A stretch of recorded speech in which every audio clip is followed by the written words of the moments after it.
पुरानी खांसी, फेफड़े में कफ जमा होना, दमे की समस्या, खांस के जीना हराम, बीड़ी सिगरेट पीने वालों को खांसी, सांस उखड़ती हो, सबके लिए फेफड़ों को क्लीन करता है, अंदर से सारी गंदगी निकालता है। यह आयुर्वेदिक दवा है मुल्ला की जेरोटर।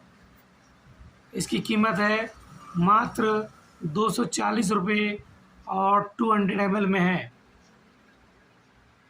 220 ml 240 रुपये में अमूल्य हर्ब्स की जेरोटर, जो कि फेफड़ों को क्लीन करती है। किसी प्रकार की समस्या हो फेफड़ों की, सब क्लीन करती है।